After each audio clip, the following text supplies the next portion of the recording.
The organizing committee, I warmly welcome you all to today's event. For this special edition of the lecture series, the Archives at NCBS is delighted to collaborate with the IISc Archives and the Centre for Public History at Srishti Manipal Institute. We are grateful to Deepika and team from the IISc Archives, Indra Chowdhury, Srijan Mandal, and Siddhi Bandari from the Centre for Public History for coming together to organize this event.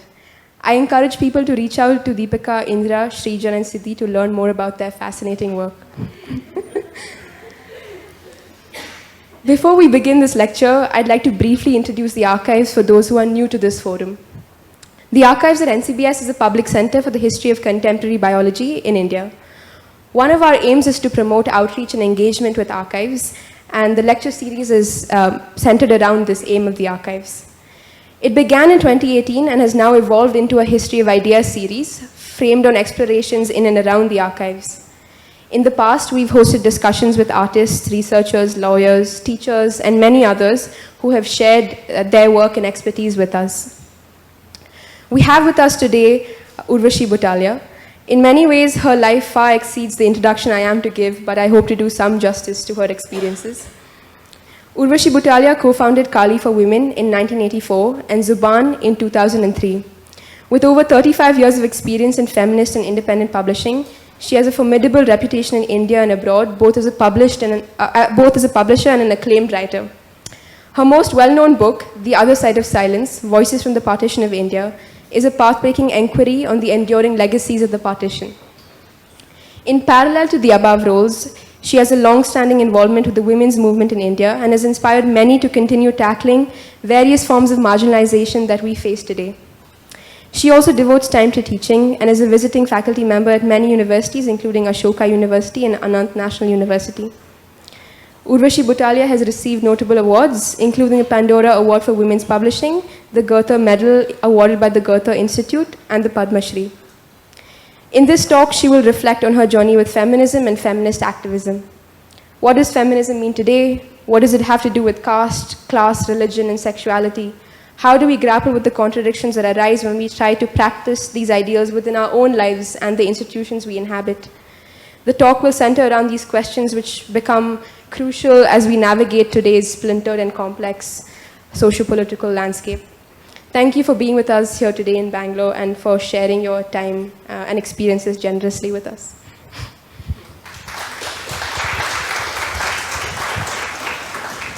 So hi everyone, thank you for being here. I'm amazed that in the rain, people have negotiated Bangalore traffic to turn up to listen to a talk on feminism.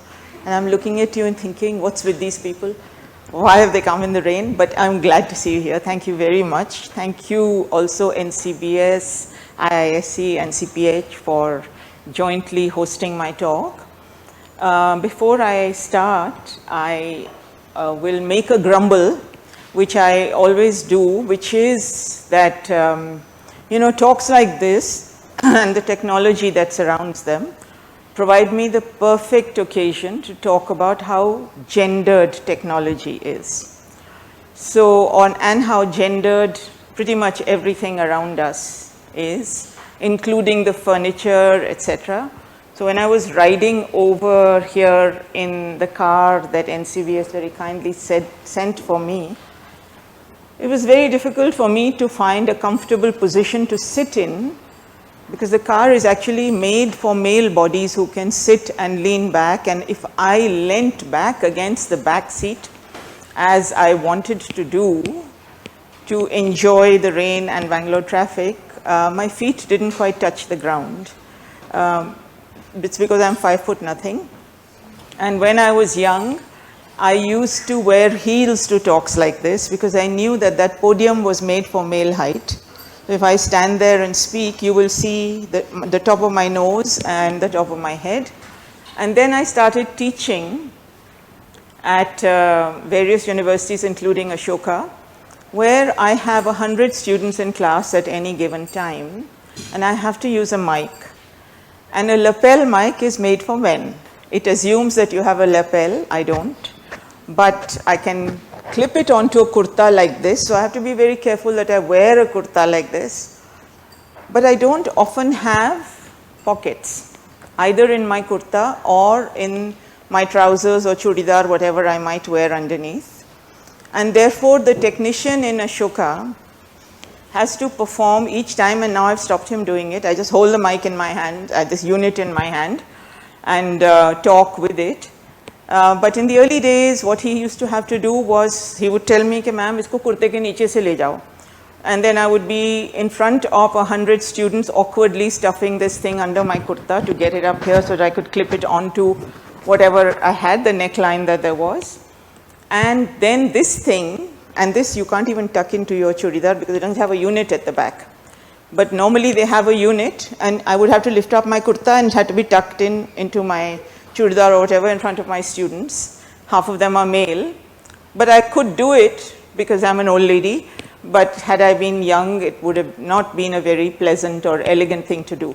So I deliberately chose to use this so that I could start my talk by telling you how in a science institute, even the furniture and the technology is gendered. Sorry, Deepika, don't chuck me out before I finish.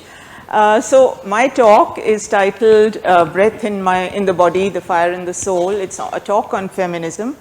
And unlike what I normally do, because I thought I would be speaking to a fairly formal audience, so I wrote it down. So I'm going to read from what I have written down and talk to you from there. So forgive me, but I'm going to sit here and read from my laptop. Is that okay? Yeah? Okay. So if you find that I can't be seen, please tell me. I'll just move to the center of the stage and see how I can do this. These chairs are also pretty heavy, like needs more strength than I have to move them. Okay. Okay, so I'm going to start my talk with two stories, and these two are stories about books that we as publishers have published. But I'm not doing that to give you, to try and flog the books to you. It's really these stories lead us somewhere into the kind of exploration that I want to make in this talk. So the first story dates from the days when I was still with Kali for Women, India's first feminist publishing house. One day in Kali, we had a tiny little office, and we often escaped that office to sit out in the sun under the trees and work and do whatever work we needed to do. So one day we were sitting in this winter sun in Delhi and working when we had a visit from 8 women who walked into the drive of my colleague's house where we had our office. 4 of them were dressed in the traditional Rajasthani clothes, the lehenga, the choli, and the odhni that Rajasthani women used to cover their heads. And the other 4 were activists in the medical field and the health field who we knew from their work in Delhi. They brought us a book that they wanted us to publish, and this book had been created by the village women in a series of workshops that they had run as part of a program at that time set up by the central government in collaboration with the Rajasthan state government and a number of international organizations. The program was called the Women's Development Program, which presented a model of development which wasn't the standard model of development where you went into a village and gave a sewing machine to a woman and said, stitch clothes, earn money, and life will suddenly be magic, which it wasn't. So this program was premised on a range of other things, like the women in the village working with people in the village, trying to transmit information about government programs and so on to the women. One of the things that the women did was the series of workshops in which they created this book, and they brought it to us for publishing. They told us the story of the book when they brought it to us, and I want to tell you that story. The book still in existence today is called Sharir Ki Jankari in Hindi, which means know your body or knowledge of your body. And what it does is it's aimed at people who do not have literacy, but who may have some who may have and some who may not. So it is 2 parallel texts visual and textual. And you can read the two of them together or you can read them separately. And it tries to trace the woman's body as from the moment of birth till old age, through adolescence, through marriage, through sexual activity, through pregnancy, and so on and so forth. So when they created this book, they made 2 copies by hand, drawing every page. And then in the intelligent way, they took it to people in the village to test the book. And when they showed it to people, they were deeply disappointed by the reaction, because the reaction was not particularly positive. And in fact, some people actually laughed at them. And they said, how can you call this book realistic? You've got naked bodies here. You never see a naked man or a woman in a village. And so the women took this criticism on board and they went back and thought about it. And they came back and they redid the book. And they created a work of absolute genius, which was that they now drew a picture of a village woman dressed as she would normally be in the village. So she's seated, and I wish I had the book to show you, but we don't have any copies left at all. So she's seated and you see her lehenga spread around her, you see her choli, and you see the thing she's got her head covered with. And then there's a little flap that you lift up, and you lift it up and you see how she's made from underneath her lehenga, and it's very modest, you put it back there. And it's not only the woman who gets that treatment, it's Mr. Man also. So the man in the village in Rajasthan would traditionally be wearing a dhoti, and his chest would be bare, and he would be wearing a safa or a pagdi or whatever you call it. I think in Rajasthan it's called a safa. And the way they had done this was that then you lifted up the man's dhoti and you saw how he was made from underneath. And then you had all sorts of little descriptions that you could see by lifting up further flaps.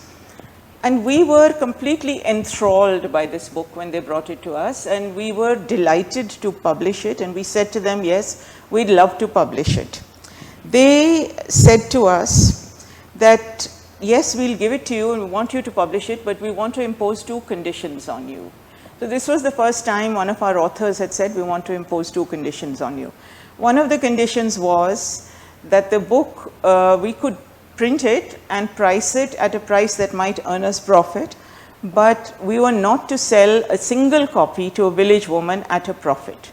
We could put it in the market and earn a profit, but if it went to women in villages, it would have to go at cost. So if it cost us 2 rupees to produce, we'd have to sell it at 2 rupees. We could put it in the market at 15 rupees or whatever, but not to women in villages. And I have to say that till today, this has been our largest selling book. I think we've sold 80 or 90,000 copies of it. Not one copy has sold through a bookshop. It's only ever gone to women in villages who have used it, and yet we have never lost money on it. The second condition they imposed on us was actually much more difficult. So they said that 75 of us have together created this book.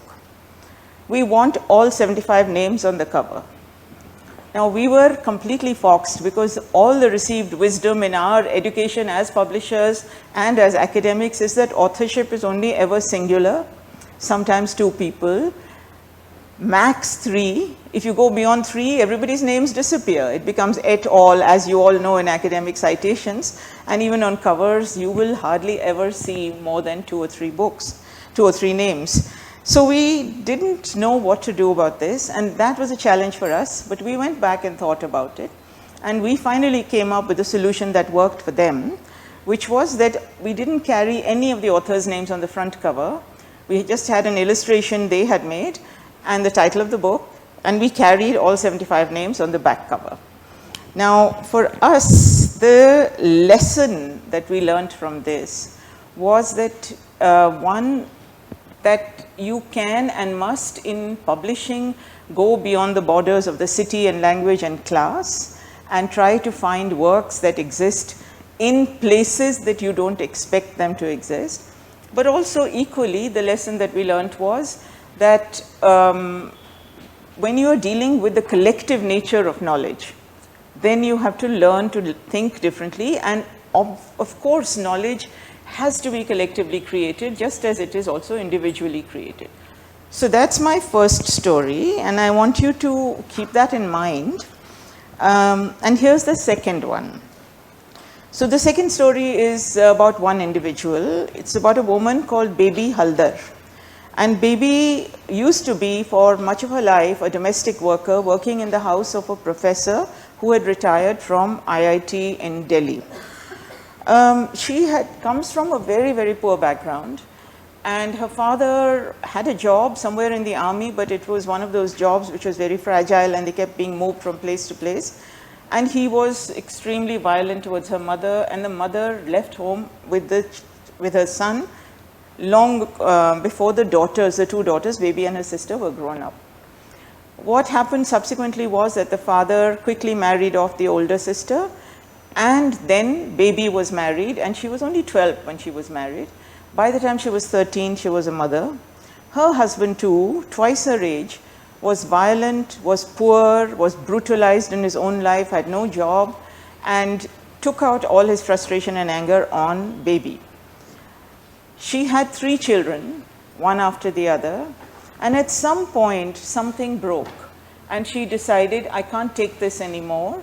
And one day, without thinking very much, she picked up her 3 children and she left her home, went to Howrah station. She used to live in Kolkata or somewhere near Kolkata, and boarded a train for Delhi.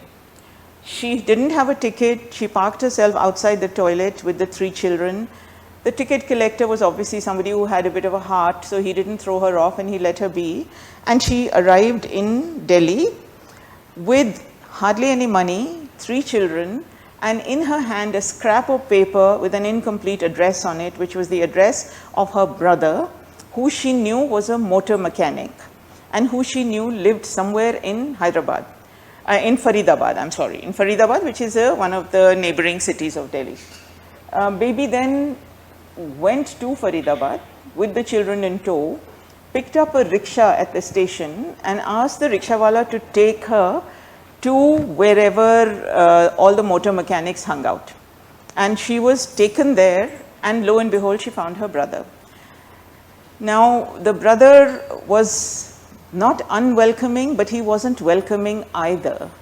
He was poor, he had his own family, and taking in 4 more people is not so easy. But poverty has never been, but the poor have never been not generous. So he was also generous in the way he opened up his home, and the family is a big thing in India. So he took her in and she lived and worked there in his house for a while until she finally found a job after many tries in the house of a retired professor, as I said, who was in the IIT. The retired professor happened to be the son of one of India's best known Hindi writers. Those of you who are familiar with Hindi literature will recognize the name Prem Chand. So he was Prem Chand's grandson. And he noticed that when she cleaned his house, he spent an inordinate amount of time in the library. And so he kept watching her, and one day he walked in on her when she was in the library dusting his books, and he said to her, "Can you read me the title on the book you're holding?" And the book she was holding happened to be the first volume of the autobiography of the Bangladeshi writer Taslima Nasreen, which is called Amar Mai Bela, My Girlhood.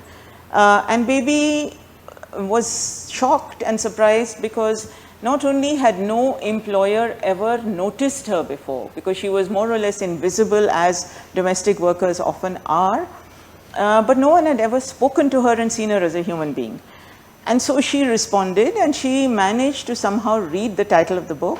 He then asked her about her childhood, about her education, and she explained to him how desperately she had wanted to study and how she had been pulled out of school, etc. And he then started to lend her his books. And he would make time in the day when she would have an hour or 2 free to read, and then he would talk to her about the book she had read or whatever she had read, and they would discuss the books. And this went on for about a year, and then one day he gave her a notebook and a pen. And she said to him, "What is this for?" And he said, "Do what you like, write your life." And she thought, like many women do, what is there in my life to write about? I'm just a poor, ordinary woman. And then she thought, well, if Taslima Nasreen could write her life, then maybe I can too.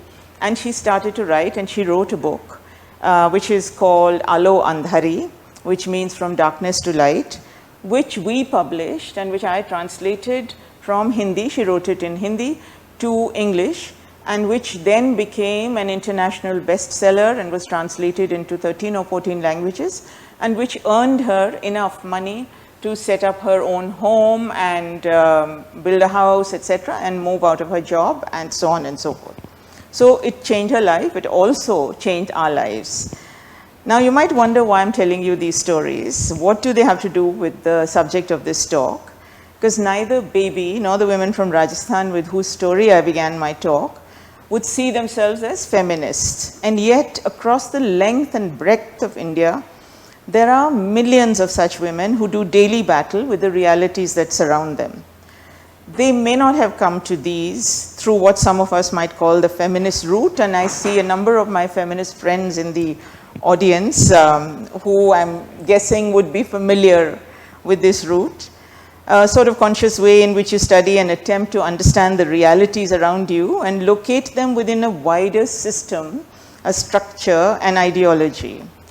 But women like Baby and my Rajasthani friends, they recognize discrimination when they see it, they understand injustice when they come across it, and when and if they can, they act on it. They may not be able to do this every time, but if they can, when they can, they do battle with what seem to be insurmountable odds. And I believe strongly that it's these kinds of daily battles that actually make up the substance of what we call feminism or feminisms. It matters little to me what term we use, but there is no denying that there is across India in rural and urban spaces a growing awareness among women of the inequalities that they are every day subjected to. And women come to feminism through different routes. They may not always give what they feel, sense, or understand a name. They may be reluctant to use the term feminism, but that they are a part of our understanding of feminism, I don't think we can deny that. The feminist scholar Gail Omvedt, who has done path-breaking work on gender and caste, tells us that it is when we focus on the daily labor of women, the daily battles that women like Baby and our Rajasthani sisters fight, that we are better able to nuance our understanding of feminism and our feminist thinking and practice. I know that sounds like a mouthful, and I'm going to try and explain that to you in terms that might be, I don't know, more immediate if you like. So when I was thinking of a title for this talk on feminism, the sentence that came to me was the one you see here, breath in my body, fire in my soul. For me personally, this is what the daily practice of feminism is. It is what I live and breathe, and it is what drives me in my work. But while I may feel comfortable in my understanding of my feminism, I realize too that feminism is a strange animal that many people find difficult to understand. Let me try and explain this. So for the last several years, as was mentioned by Sanjana, I've been teaching at some universities, and the course I teach is a course on feminism and the history of women's movements in India. One of the questions I often get asked during the course is, when did you become a feminist and how? Which year was it? How did you know you had become a feminist? What did you do once you knew you were a feminist? In other words, how do you do feminism? How do you live it? No matter how many times this question is put to me, I'm always a bit flummoxed by it. The question that I have is, how does one find a precise beginning, a moment, a date, to the process of becoming what you already know you are? How do you pinpoint that? And can that date, that moment be the same for everyone? Clearly the answer to that is no. If we put together on this stage my friends from the feminist movement here, and if you ask each of us when feminism came to us, when we first sensed ourselves as a feminist, each will find a different beginning, a different moment of realization. Some of those moments may be the eureka moments that are so often talked about as the magical moments where you suddenly understand something. But for some, the realization of feminism will be slow and cumulative over years. And while all these moments of beginning will be very different, they will also at some point connect. For example, people's movements of the 60s and early 70s, which involved large numbers of women, such as, for example, the Shahada movement in Maharashtra, the anti-price rise movement in Gujarat, the Bodh Gaya movement in Bihar, the Chipko movement in Garhwal. These were all movements in which large numbers of women cut their political teeth. Some of these women later went on to become feminists. Some women who self-consciously claimed an embattled identity and the right to fight against gender-based discrimination described themselves as feminists. Others did not. But their actions in the movements of which they were a part strengthened feminisms as a whole. Women of my generation, those of us who are in our 70s or our late 60s, we came to feminism in the early 70s. When I think back on that moment, here is what I recall of my beginnings. We went to university at a time when political unrest of one kind or another was sweeping across India. Early movements such as the Telangana movement and the Tebhaga movement had already laid the ground for the activism that was to follow. In Maharashtra, peasant movements made up largely of Dalit and Adivasi women and men were mobilizing huge numbers against oppressive practices by landlords. In Gujarat, thousands of women were out on the streets in unique protests with rolling pins and ladles and karchis and so on, against rising prices and hoarding. Elsewhere, students were protesting rising prices of foodstuffs and corruption. In Naxalbari, a more violent trajectory had been put in place, but students were nonetheless attracted by it, and many actually left universities to join the movement. They went what was called underground, something that for those of us who did not have the political courage to do so, was couched in a lot of mystery and also kind of romance. We used to speak about them in whispers, saying, did you know they went underground? And it was like something we wanted to do, but we knew we didn't have the guts to do it. And we imagined for them an existence filled with danger and courage. In Garhwal, the environmental movement had led to campaigns like Chipko, and women were protesting against alcohol, violence, and for saving the environment. Inside many of these larger movements, women were often caught in a dilemma. They worked in solidarity with their men, but it was the very same supposedly progressive men whose patriarchal behavior within progressive movements led to numbers of women forming separate groups to discuss their experiences. The universities could not but be influenced by this wave that had swept across much of the country. For those of us who lived in urban areas, our activism initially took very local forms, protesting against unfair and discriminatory hostel conditions for women, demanding special buses for women students, arguing for the right to join students' unions, trying to stop beauty contests. And if these things had been around then, it would have been part of our agenda also. So we protested, we organized campaigns, we read, we talked, we performed plays, we were high on hope and anger. The post-university years, for those of us who stayed with the activism, led to somewhat deeper engagements in campaigns against violence such as dowry, rape, what then used to be called sex-selective abortions, and on questions such as the need for a uniform civil code, and so on. We made many, many mistakes, but we also learned much. Let me give you an example. For most of us who came into activism, our ideas still carried some of the influence of the, within quotes, progressive and left organizations we had been affiliated with. So we believed initially, for example, that religion had no place in feminism, that all religions were patriarchal, and to be feminist, you had to reject religion. I recall an occasion, and I spoke about this with some people in NCBS yesterday.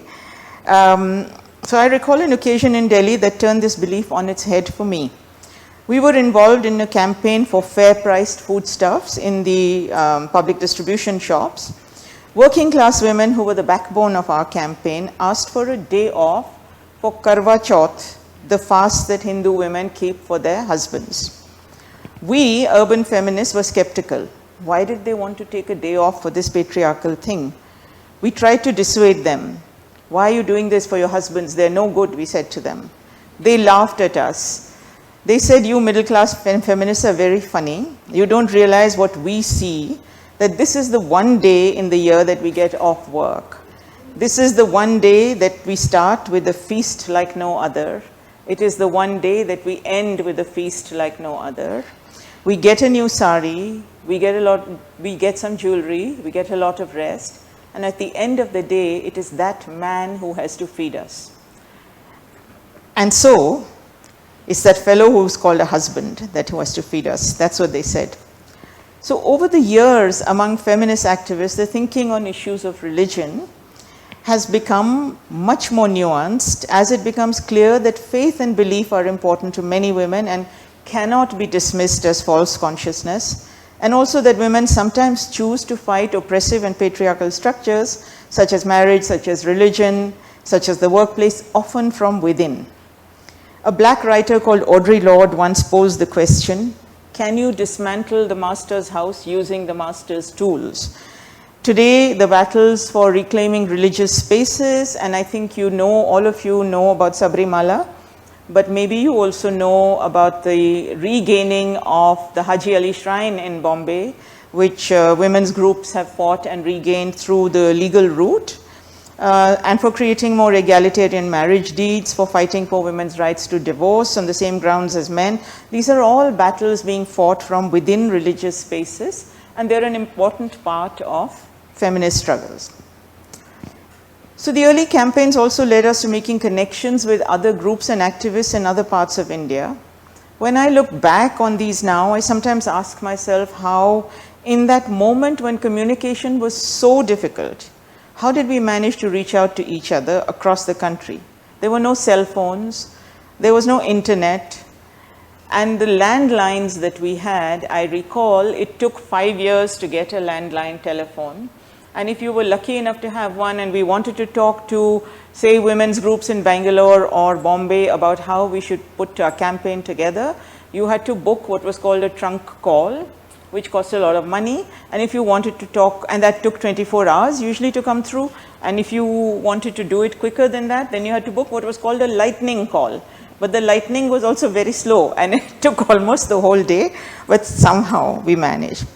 And yet women came together across India in select campaigns and to making important connections that led us to understand the intersectional nature of our activism. And this is the only time you'll hear that word from me, because it's a wonderful concept, but it's sort of become like a buzzword, so I don't use it.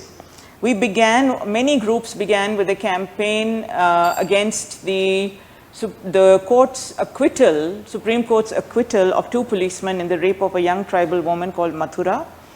And that campaign was galvanized by a letter that 4 lawyers wrote, an open letter that they wrote to the Chief Justice of India, saying this acquittal is a travesty of justice. And that letter became the catalyst for us to mount a campaign across India in different places. But how we did it, none of us really knows without the means of communication that we have today. Often our discussions were very fraught, but what stood us in good stead, I think, was that all of us knew that we had to learn to listen, to understand. These early attempts to create safe spaces where women of all classes, religions, and castes could come together and share their stories were, I think, the bedrock of so much activism of that time. A woman called Sharifa Khanum, an activist who went on to set up a Muslim women's Jamaat in Tamil Nadu, an organization that today has thousands of members. She speaks of how at a women's conference in Patna in 1988, she came to work as a translator.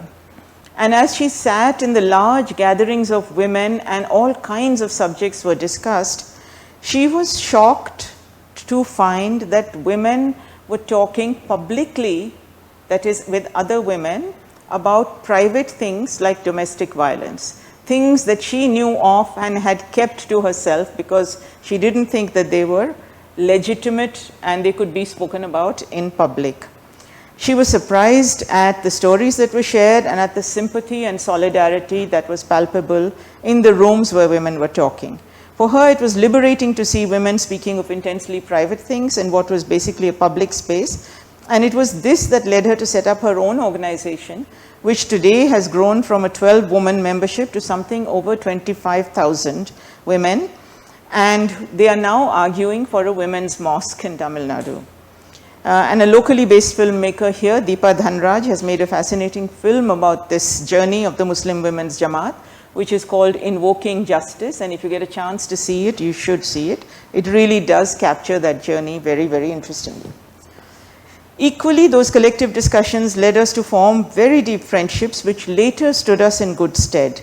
This is not to say that there were not dissensions and differences. There were plenty of those. At a conference in Calicut in Kerala, the question of caste came up in very sharp ways, and Dalit women broke off from the main conference to organize their own sessions, where they felt more heard than they did in the main sessions. As late as 2006 in Kolkata at another women's movement conference, one of the issues that contentious issues that came up was a discussion between cis and trans women on the presence of trans women in that meeting. And while the presence was something that everybody wanted and was open to, what gave them a lot of cause for hesitation and a certain kind of fear was the possibility of trans women sleeping in the same space as cis women, because after all, it was argued at that time, and that argument I don't think would happen today, that these are men in women's bodies, and how can we allow them to share the same space with us, which is supposed to be a safe space. So there were mistakes, there were many hesitations, there were many things we got wrong. So I think, and I say this with some hesitation, because when you look back at history from the vantage point of today, you tend to construct that history into a pattern and a chronology that it did not necessarily have. A pattern that gives it a kind of linearity that we need to be aware can be questioned, but it just helps us to look back at that history. But I do think that for those of us who became feminists at the time, because there was so much happening around us, we were not confronted with the awkward question that many young people face today when they discover feminism. Now what? That's the question they ask. As I mentioned, many of my students say they feel feminist. They want to be feminist, but they don't know how to be feminist. How to, as they often say, often articulate, how to join the movement or campaigns. And they often say, can you tell me how I can join the movement? Which is something that was never really a question for us. And I don't have an answer to their question. But their asking has made me think of what was different in our time. How was it that for my generation of feminists, we kind of almost naturally, and I use the word in quotes, segued into a kind of feminism, into campaigns and movements that involved us? Was feminism at that time much more collective, and is it today much more individual? It's once again a question to which there's no easy answer. So today's context is very different. Much mobilizing takes place on the internet. Ground level activism has been made more difficult by restrictive regimes and draconian laws, and also by the indifference on the part of the state. Listening spaces are few and far between, and the possibility of coming together to share and talk has on the one hand been increased by the internet, but on the other been rendered more restrictive by the pressure of speed and the pressure to speak in certainties rather than in doubt. Our challenges were hard, but they did not destroy us. They did not create end games, perhaps because of the trust we created between us or because of the friendships. But, and I know I should not be generalizing, but we seemed to have escaped the hurt of feeling attacked by those you think of as being on the same side as you, which a lot of young people face today. You might think it's wild speculation, this, but it's worth asking the question. So I want now to turn to another aspect of our activism and to discuss that in a little detail, after which I will wind up. So for those of us whose feminism inhabited urban spaces, it seemed, as I said, an almost natural segue to move into activism, but there was another thing that happened for us, which was that many of us moved into the creation of institutions. This is a trajectory that many people will recognize as a familiar one in the history of feminisms worldwide, and it is generally seen as a moment where something is lost. That is, there seems to be a kind of purity associated with a certain kind of activist response, with, for example, being out on the streets, taking protest marches, confronting the state, being arrested by the police, and so on. And it is assumed that that purity is lost once you move into institutional spaces. The suggestion is a powerful one, and I remember its importance was not lost on those of us who saw ourselves as activists within the movement. In 1984, when we started Kali for Women, our feminist publishing house, we did so because of a clearly felt need in the movement for knowledge. We could see the gaps in our activism, and we needed a deep understanding of patriarchies, of structural inequalities, but how were we to get it? There were no books, no writings for women, and indeed women as a subject were not at the time a legitimate field of inquiry. Am I running out of time? No, not at all. Sorry, just that this computer is restarting. Okay, all right, okay. So I was at that time a young woman who had happened to find work in publishing, and I saw the opportunity to bring in feminist works to help us understand what we were confronting. But at the same time, while setting up the publishing house with great excitement, I was filled with doubt about whether moving from the challenge of the streets to the comfort of the office was in some way a cop-out, an act that reeked of compromise. So many feminists like of my age, we stepped into the creation of these institutions because we saw a felt need for them, but we were also somewhat ambivalent about setting them up and were shy of discussing difficult questions about money, sustainability, employment, women's labor, and so on. For example, ideologically, we had fought for fair wages for women, but in our own institutions, we drew, often without realizing it, on the stereotype that women's work was somehow a cross between voluntary work and employment, and that all of us, feminists together, were in this work because we believed in it and not really for the money. And so the salaries we paid were modest and conditions of work sometimes exploitative. We also created and conducted those institutions without often a long-term vision of where we expected them to go, and often without much knowledge of the nuts and bolts of making institutions work. Somewhat naively, we thought our good intentions would simply see us through. There was a challenge there too that we needed to own, one that we had actually set ourselves. And this was to see if we could subvert the traditional way in which institutions were run and bring in feminist ways of doing this. But was this even possible? Did we, for example, know how to handle conflict, tensions, decision-making? Did we create safe spaces and avenues for increasing staff capabilities and skills, avenues for moving up within the organization? Did we bring into our organizations the diversity that was so much a part of our activism? Did we look at things like minimum wages, benefits, long-term security for our employees? Surely all of that should have been a part of our feminism. Within Kali, and later in Zuban, the feminist publishing house that we set up in 2003, we too face this challenge, and we continue to face it. We haven't found all the answers. Can an institution be run on principles of collectivism as learned in the feminist movement? How can we function without funds? Any institution needs money to pay its costs, its salaries, rent. Where was this money to come from? This later became a very contentious question and came to be called the NGOization of the women's movement. I don't have a lot of time to go into this here, but the question of functioning as an economically sustainable political organization in a capitalist world which is usually hostile to such organizations and makes no space for them was one that confronted many feminist institutions at the time. Let me mention two examples to illustrate what I'm saying. In the feminist movement, we have always critiqued power and its appropriation by a select few. How were we to deal with power in our institutions? Could we completely wipe out hierarchy? What would then happen to responsibility? Similarly, in the feminist movement, we have positioned ourselves on the side of the oppressed and have, for example, fought for labor rights and fair working conditions. And yet in our own institutions, as I said, we somehow began with the belief that what we were doing was not quite work in the way that it was work in elsewhere, but somehow something that occupied a moral high ground of being political work, and therefore it did not need to be paid perhaps in the same way as work might be in other organizations. In the process, I think somehow we might have ended up being exploitative to our own people. For us as publishers, the question also related to other aspects of our work.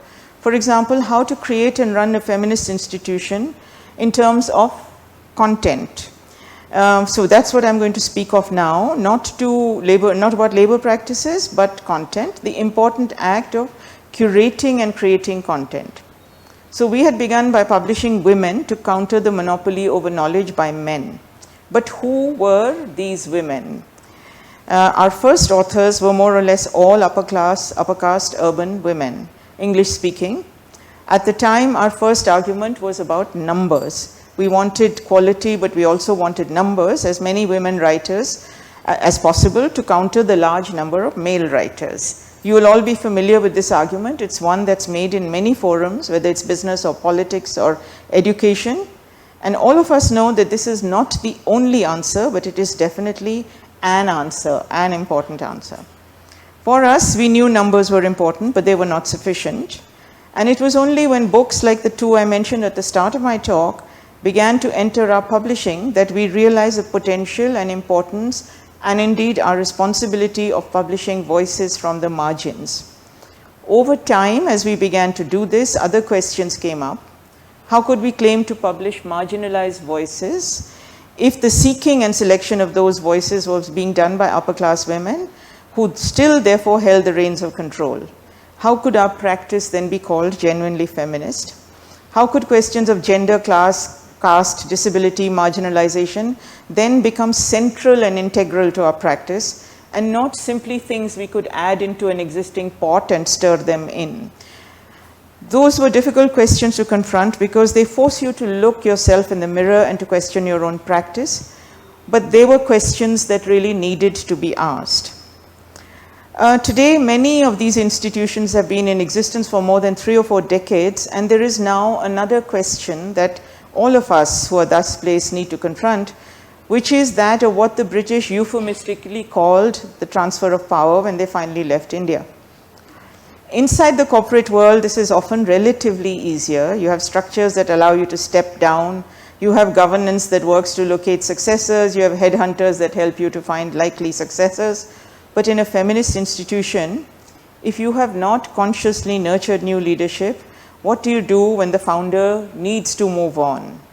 Basically, the question is one of how and when do feminists know that power must now be relinquished?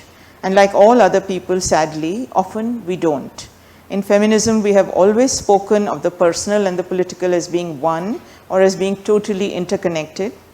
Here, in the ways in which we run our institutions, I think we need to disentangle the two.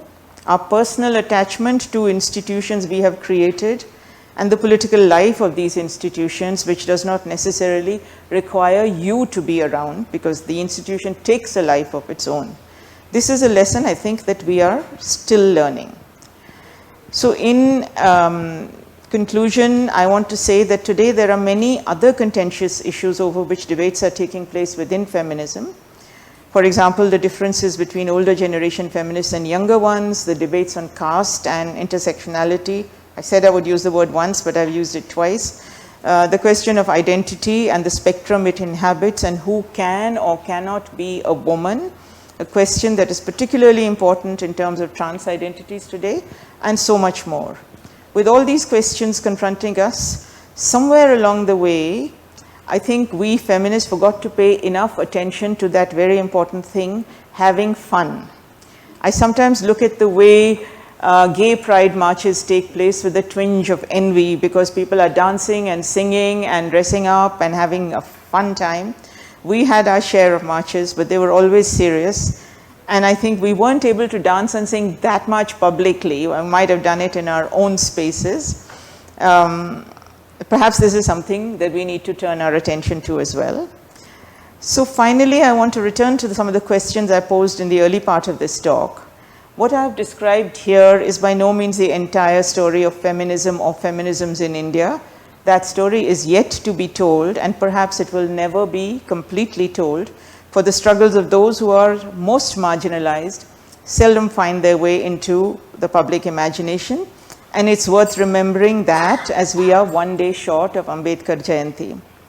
And yet it is in the struggles of the most marginalized that we can, and here I refer to the work of well-known scholars like Gail Umbet and V. Geeta, that it is in these struggles that we can locate what we might call a feminist presence, a feminist consciousness, which is what forms the bedrock of our women's movements. We are lucky in India, I think, to have this rich history of learning to draw upon, and we urgently need to document, chart, and share these multiple histories, to archive them so that we know and understand our inheritance. And for those of you who know that I am now thinking a lot about archives, this to me is the next step for us. And this is why, even in a restrictive political environment in which we live today, where the possibility of collective action is fraught with all kinds of dangers, despite this, the question, I think, of how we do our feminisms is not one that is a lost one. It isn't one that is done and dusted. I believe there's a huge amount we can do. Much of it is urgent. Thus, this moment is not and should not be one of despair. Rather, it offers us rich possibilities we can draw on and which can be inspirational. For example, the struggles of women across India against the Citizenship Amendment Act, the struggles that came to be known by the collective name of one place in Delhi, Shaheen Bagh, are one such example where Muslim women of all ages came out of their homes and claimed the public space to assert their right to citizenship. They found a unique model of solidarity, of combining their domestic responsibilities with their public participation. They created collective childcare, collective kitchens, and collective learning. The protests may now no longer be visible on the streets, but the political seed that took root in the minds of the women who sat in those protests is not going to go away in a hurry. Similarly, there are many contentious debates, such as the debate on caste and the one on sexuality, sexual identities, and gender, which are today raising difficult questions about where, for example, gender lies in the head, in the body, in our socialization, or elsewhere. And this is a question that science is also very concerned with. These questions are often so difficult that they close off conversations. And yet it is in these precise difficult dialogues that we have the seeds of a more complex, more evolved understanding of feminisms. And I think we need to keep these open and inclusive. And then there is the question of how inclusive we want our feminisms to be.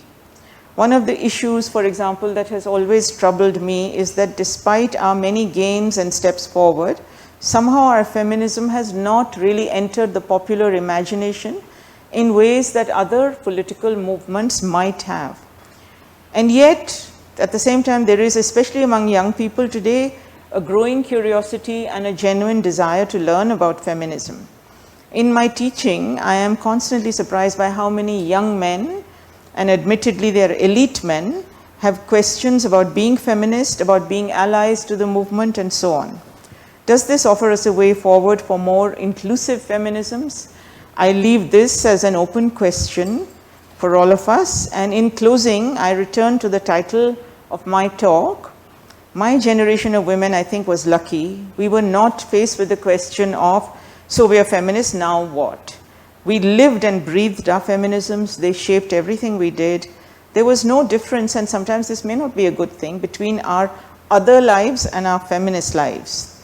They were actually mostly one. They were what made us whole. For me, feminism was and remains, as I've said in the title of my talk, the breath in my body and the fire in my soul. It's what drives me to action, it's what inspires me, and a lot of the time it's also what frustrates me deeply, but I really wouldn't change it for the world. And I would welcome you to come to it because it's a great place to be. Thank you so much for listening.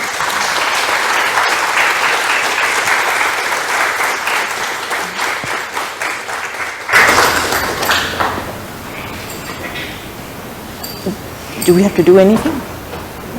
We have time for questions, if people do questions. Yeah. I'm happy with the mic. Or if anyone would like to ask a question, I'll just cover up and cover up the mic. This is the time when we usually count to 10. Then somebody or the other will, yeah.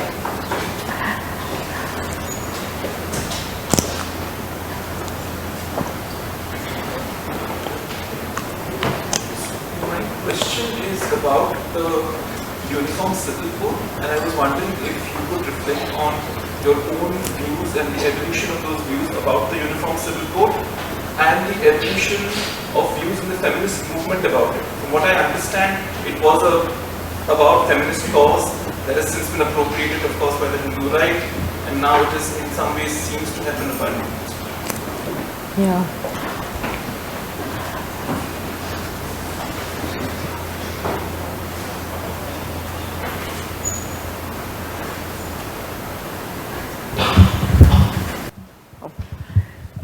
So there isn't one view in the women's movement on the Uniform Civil Code. And there was a time, I think maybe about 20 years ago, when it became a very live issue again. But it was also the time, as you have pointed out, when the Vishwa Hindu Parishad particularly also started arguing for the Uniform Civil Code, but they of course meant something completely different from what women's groups meant. And there were odd occasions, on one occasion particularly in Delhi, that I remember, that we found ourselves on two sides of the same road, demanding the Uniform Civil Code, women's groups and the VHP. And then women's groups had their back against the wall to say, this is not what we are talking about. But very briefly, some of the different views within the women's movement at that time were that there were people who felt that the terrain was now too politicized to be arguing for a Uniform Civil Code. There were others who felt that the time was not right until such time as personal laws could be properly, fully codified, and the demand for a Uniform Civil Code came from the communities themselves and was not something that was externally imposed. There were others who felt that, who drafted certain kinds of changes, which actually said that you could, one of the clauses I remember, that why was it not that every Indian was born Indian, and then you could choose the religion to which you wanted to belong in the personal sphere when you wanted. So if you wanted to be married under the Hindu Marriage or the Muslim Marriage Act or whatever, you could choose to do that, rather than the default being that you're born into your religion and you're born Hindu, born Muslim. And then if you want to marry under the Special Marriages Act, then you choose that. And that choice is also now not available to many people. And from that time, where there were lots of differences on this, the debate, I think, has changed quite a lot to focus more on not uniformity, but gender inclusiveness. So a gender inclusive code or an inclusive code rather than a uniform code, because the whole business of uniformity is now so fraught and so defined by, well, by you know who. So that's that in very brief. I'm not doing a lot of justice to it, but it's a long and complicated subject.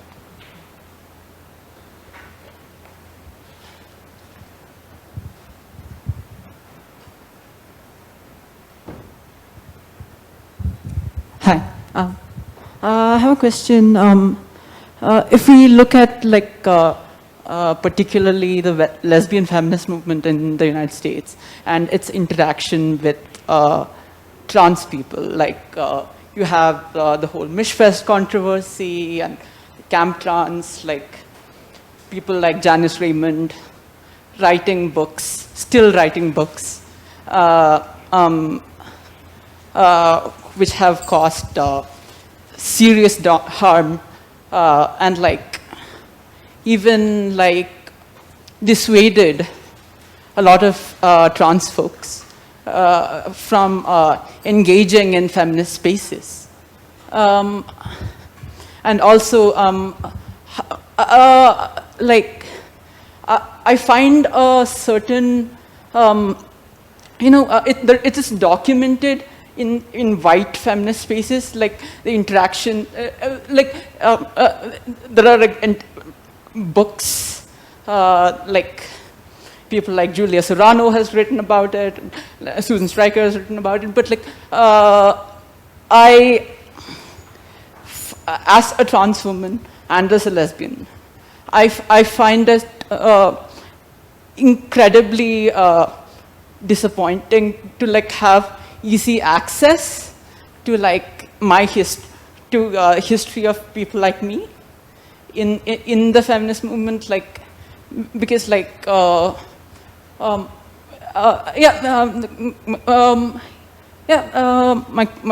coming to my question.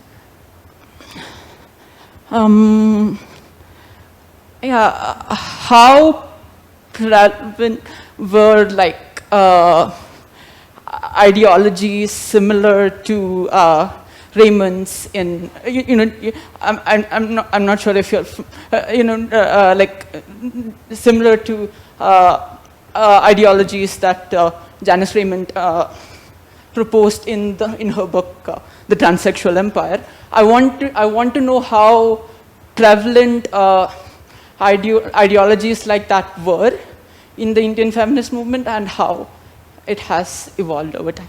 Thank you.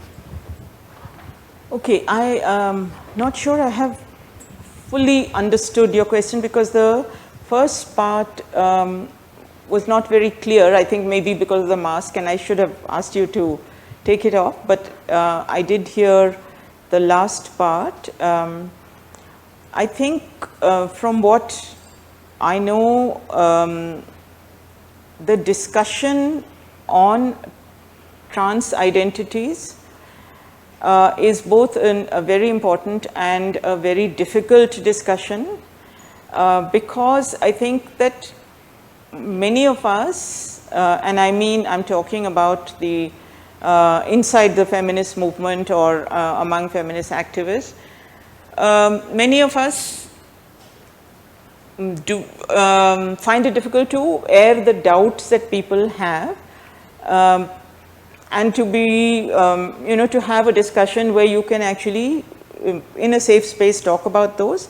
And that leads to a kind of silence in a way that ends up being both unnecessary and quite hurtful.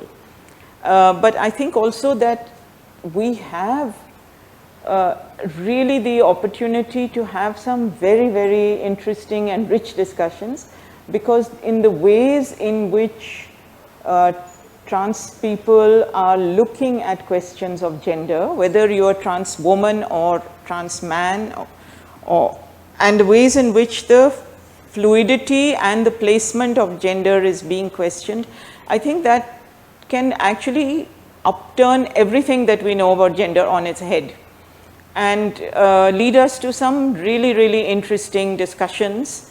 And I wish that we could be open about it. For example, I think this whole question of where does gender lie? Is it in the head? Is it in the body? If you're a man who has made the transition to being a trans woman, the bodily, the corporeal transition, and you've always in your head known that you want to be a woman, but then you are side by side with somebody like me who was assigned female at birth, has always strongly held that I am a woman, my identity is a woman. Where do the two of us meet, and who am I? Do I have the right to create an enclave into which this other person can't enter simply because this other person did not have the same trajectory as me? That is one question, that what does it mean to be a woman? Who are the women we are talking about? And I think it's a very scary question, but it's a very important question also to talk about. And who holds the authority to say who can belong and who can't belong? But in some ways, I don't know, I think we confront this question in so many other ways in our lives that it might be worth drawing on those learnings to perhaps inform our discussions here. I used to have a Hijra friend who I knew for many, many years. She passed away about 4 years ago.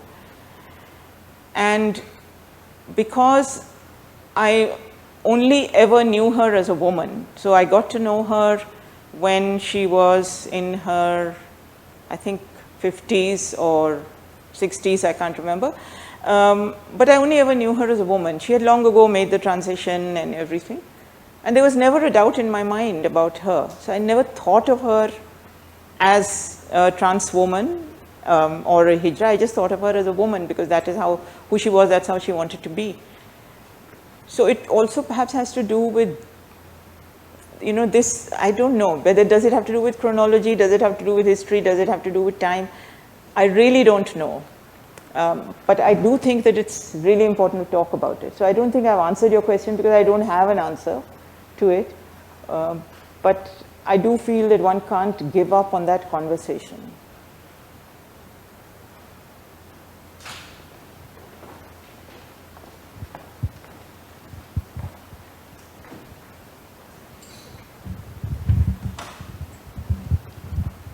Hello.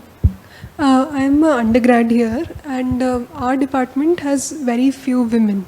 So, to make the community more inclusive, we've started a undergrad women's association. And I would want your opinion on what baby steps we can take to make our community more, like how to make women feel more inclusive in the undergrad IISc community. How to make it more inclusive, and do you want to meaning expand it beyond the undergrads or expand it beyond? We want to start small because, and then probably grow more. So yeah, first how to make it more inclusive in this small community, and then maybe grow further. Yeah. So, you know, I mean, it's difficult for me to say from the outside, and I would feel a little bit hesitant telling you what you should do, but I think some of the interesting things to do are, first of all, when we were young feminists, one of the mistakes we made was that we thought we never needed to talk about ourselves, but we needed to talk about those women out there, you know, some women who were more oppressed than us, which was really a load of nonsense. And it's when we set up the spaces where we could actually be vulnerable, speak about our uncertainties, be together, that made a lot of difference in making us feel stronger in ourselves, in certain kind of self-affirmation that often women lack. So I would say that it'd be great to start with that, and then if you bring in other women, for example, initially to talk to you about their lives, because we know so little about that. For example, I mean, you have workers working here, security guards, librarians, administrators, others. How many of them are women? They may not be undergraduates like you, but if they are women, bring them. I mean, they won't be undergraduates, obviously. They're not students, and they will bring them in, listen to their stories, talk to them, because to them also feeling valued and validated is something really important. To me, that's really a feminist act. And then you can think of expanding it to other people, bringing in others. Maybe you even want to bring in a guy sometime to talk to you. But that's something you can leave for later. Huh? It's just a little aside.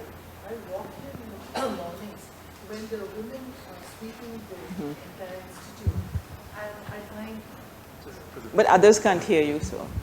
and I find that they don't have toilets, so they're kind of going somewhere at the back to use it. So I was asking them, I said, why don't you go to your employers and bring this up, because there are no toilets for them. So, this kind of thing you can help with. It's, yeah. I mean, I don't know what Bangalore roads are like, but when I was growing up in Delhi, there were no toilets for women on Delhi roads. And there were lots of toilets for men, and the men didn't even use them. They just stood by the side and, so, yeah. So, I think it's, things like that are possible.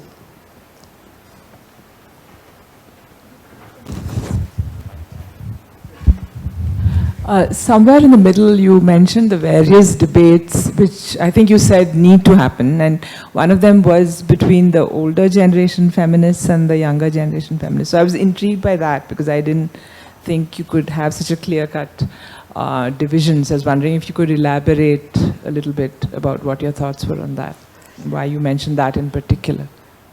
Yeah, I think it's... See, I don't think it's that clear-cut. Nothing actually is that clear-cut, but there have been all kinds of discussions and differences which are there, I think, from generation to generation all the time. we had those kinds of differences with the activism of our mothers. And we felt that, at least I felt like all our mothers were part of Gandhi's campaigns, they were caught up in the nationalist movement, etc., etc. And their feminisms or their politics were not our politics. So there was that generational thing which will always be the case. But I think also that there are ways in which the generational divide can be quite fraught. And I think it is, and I'll give you, for example, the Me Too campaign, which in its recent iteration was started up by young women with those lists that were put up on the net, and then of course it drew in a whole lot of other people.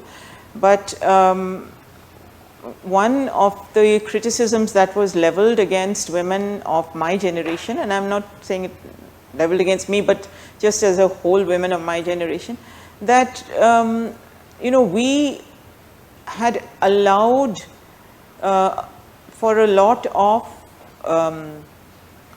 we didn't have, let me, how to put it where it doesn't sound horrible. We did not have a zero tolerance policy towards sexual harassment, but we were much more tolerant of it, and we didn't therefore name it, and we didn't therefore speak it, and so on and so forth. All of which is true. It's not that it's untrue. It is true, but I think it is also something that needs to be located inside history and context about what kind of speech was possible at that time, which laws existed at that time, who was there to listen at that time, etc., etc.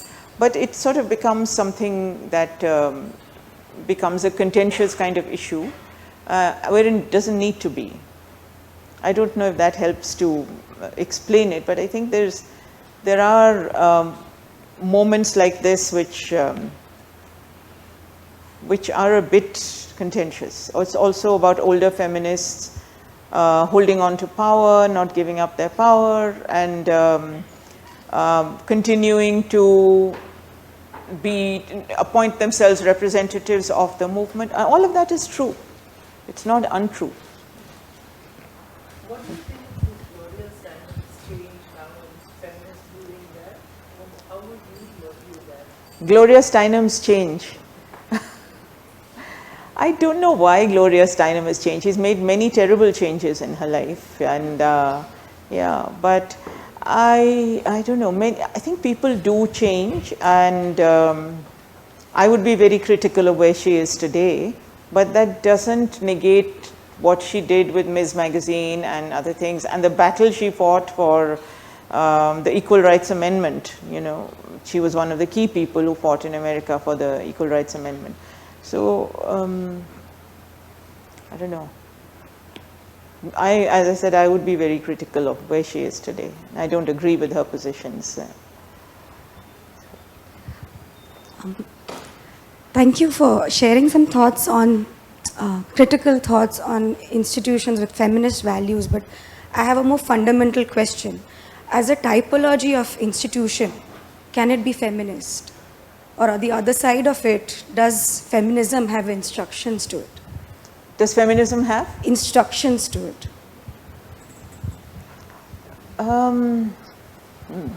Actually, if I had the answer to that, I'd be running a great institution. But I think, okay, I would say yes. I think there is no reason why institutions should be contradictory to feminisms, but I think it's hard work for feminism to feminize the structure of institutions. Does that give you a kind of answer at all? Yeah. I mean, it's what we struggle to do every day, but I know how hard it is. I'm not saying that we are great at it or anything like that. I know how hard it is for me personally, because the ways in which I react to things that could be put in place to turn, to further make that institution feminist are often very unfeminist ways. because these are things we are taught and these are things we internalize, and until you stop yourself and say, no, this is wrong, and you can't easily stop yourself, so you carry on doing those things. So this is not a factual question, it's more of a personal question. You've dealt with so many oppressed women, you've seen their struggles, you've marched for them, you've dealt, I mean, through the journey of your own feminism, you must have thought about the injustices that happened to you. So I guess my question is, why did you have hope then? And all the mistakes you made then through the movement, some of which you've talked about now, maybe you've seen the impact of some of them on today's feminism, today's world. So why did you have hope then, and how has it affected the hope you have now? How has the hope changed now, is my question. I think we had hope then as young feminists because we believed we could change the world, and we believed that that change, I don't think we ever started out thinking that change will not happen in our lifetimes. We believed we could change the world, and we thought we had to be out there to do it, and the power of our will, etc., would change it. I think for us, and I speak in the collective really, but okay, individually, what changed along the way and what kept the hope intact is that I realized that change is not something that happens like overnight or immediately. It is also not something that is linear or chronological. It is something that is made up of lots of false starts, lots of wrong steps, etc. And that there is somewhere a fault in the way we measure change. So if we start to look at different ways of mapping and measuring it, then it's difficult to lose the hope. The hope then stays. And let me give you an example of it. So, you know, if you look at, and it's a very, in some ways a simplistic kind of example, but if you look at the 1992-93 amendments to the Constitution, the 73rd and 74th amendments, which brought in 33% reservation at village and municipal level elections for women, and which were, nobody put much hope in them. Nobody thought that much would happen, and most people were skeptical, which is why they didn't face that much opposition. Most people thought that, okay, you know, this will be a superficial change, and men will continue to rule the roost while women will be there as proxies. And to some extent that has been true, that many women who are up there holding those positions of power are proxies for their husbands. But to a large extent it has not. And to a large extent what we see today, 30 years down the line from that time, is that the ways in which women have learned to use power, the ways in which they have implemented change at the ground level, doing things that nobody thinks are that important, like sanitation and water and fair price shops and maybe opening schools and community centers and so on and so forth, but basically working to create the conditions which for the removal or alleviation, whatever word you use, of poverty. And so today you see that in many states that reservation figure has been far exceeded by women who have come in now no longer through the reservation route but through the general route. And of the 3 million elected posts in India at village and municipal level today, 1.4 million are occupied by women.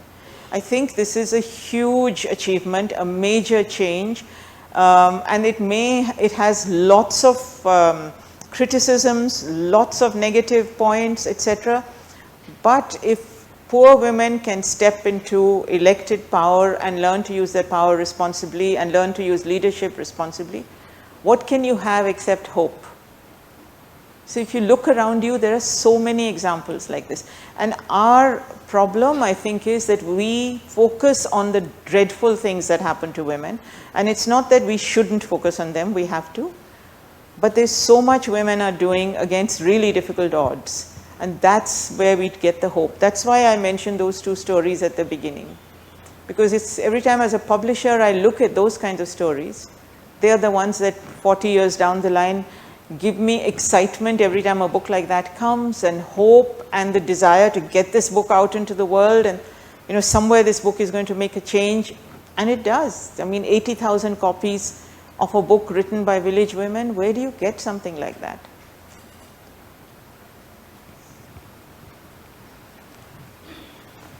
We have to stop. Thanks, Urvashi. That was such an inspiring talk, and I love those two stories. Had I known that, you didn't have a copy here to show everybody, I would have brought my copy. That's a very treasured copy, Sharir Ki Jankari, and Baby Halda's story, of course, I knew. I think one of the things I wanted you to share a little more of is something that I had myself seen as a young faculty at Jadavpur, where suddenly in our feminist group, there were very few young people. Our students wouldn't join us anymore. And then came a stage when it became very mainstream to call yourself feminist, but they wouldn't be really part of these movements that we were part of. And I've often wondered if it was something I was seeing only in Calcutta or if it was true generally, because the nature of engagement began to change in terms of like the early part of feminist movement in India was to do with the price rise, dowry deaths. There were larger social problems that you were also working with. And then it became, okay, it is about freeing women, right to work. It became something slightly different. I don't know if you'd like to share your understanding of what changed in the 90s, or if you saw young people still actively part of the movement. I think, Indira, in any political movements or mobilizations, over time, the modes of resistance and the forms of protest change. And they change for a variety of reasons. So when we talk about us being out on the streets and demonstrating and marching and protesting, we're also talking of a moment when the state was not caught in this security warp in the way that it is now. So, in a sense, we could, as young protesters, we could in Delhi walk up to more or less the Houses of Parliament. We could walk up to the boat club little ahead of that, and then they would allow a delegation of 8 or 10 women to go into the Houses of Parliament to meet people, to hand them a memorandum, all of that. Today, that's impossible. Okay, the designated spaces of protest are where people have to protest, so they have to find other ways of protesting and other ways of mobilizing. So I think that the fact that we don't see street level protests that much is not that activism doesn't exist. It's simply that it has taken different forms. Now we can argue about those forms, we can look at them and see how individual they are, how collective they are, all of those things, but that's another story. I also think slightly differently from you that I'm not sure if there was a hiatus or a moment in the 90s when a new younger generation of feminists did not come in to activism. I think that in India we actually have been really fortunate to have a continuing engagement of young women, both rural and urban, in activism to do with women. Okay, one may not necessarily call it feminism, but in activism to do with women. And I think that is also the reason why so many groups now work with young women. So I don't know if there is an absence of that or if there is a gap. I actually don't see that gap. Maybe I'm wrong about it. But I think there's a lot of very, very interesting young women who are now involved in feminism in different ways.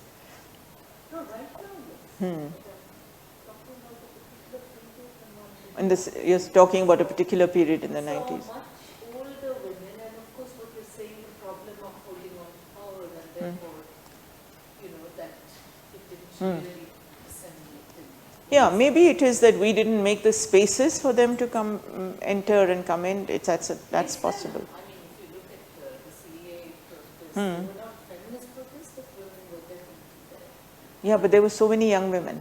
Yeah. That was there were not all everyone, but I'm just saying that there was a moment when what you said about power was possibly one reason why there was. Okay, yeah. Yes, I mean, it could be. Could be, yeah. Okay, I think everyone's looking a bit exhausted. Yeah. Oh, there is a question? Sorry, yeah. Hi, I had a question. Actually, it's connected to some of the questions already raised and also what you've been talking about. So when we talk about, the feminist movement and, all the struggles and challenges that have ensued as a result, I was just wondering, what have been maybe you can comment on what have been your struggles with including men, as a part of, this feminist movement and how it has evolved? Because where this question is also coming from is one of my personal quests and struggles is also about how to raise a feminist son. Okay. So this is connected to that. Okay, so, historically in the early days, when women of my generation came into feminism, we were very clear that we did not want men around, that they could play the role of allies, but they would not assume the leadership, they would not take the voice, they would not speak on behalf of us, they would not be the visible presence in our protest movements. So they were never allowed to hold the banners, all of that. It was women who did that, it was women who gave the slogans, etc.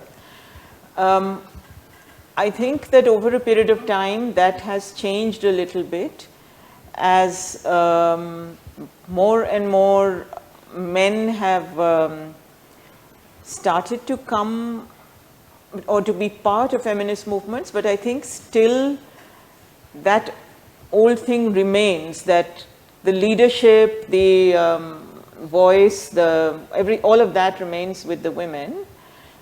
And now I think we are in a very interesting space, and I say this now from my experience as a teacher, because I find in my classes I have about 50%, 40 to 50% are young men, and they have a great curiosity and a great hunger and a lot of questions. They have a lot of sometimes empathy, sometimes hostility, but a desire to know. And that desire to know pushes them to take a course on feminism where 20 years ago they wouldn't be seen dead near it. So I think that we have to recognize that and perhaps work with that to see if we can be more inclusive. But at the same time, while I say this, I also want to say that there are a lot of women, a lot of feminists who feel it's not our job to teach the men. Let the guys learn by themselves. Why should we waste time? We've got enough troubles of our own. It's a perfectly legitimate point of view. But for you, raising a son and a feminist son, I've never raised a son, so I can't say, but I think I think this is a very interesting and exciting moment because there is a general kind of curiosity and there is talk of feminism around.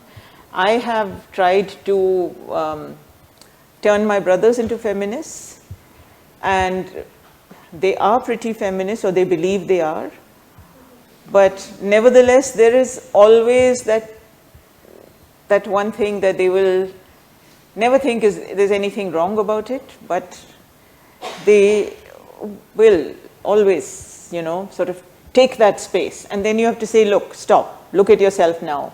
But you can say that to your siblings. But I don't know how easy it is with your son. So I can't offer you any advice on that. I wish I could. But maybe you should talk to some moms who have raised feminist kids.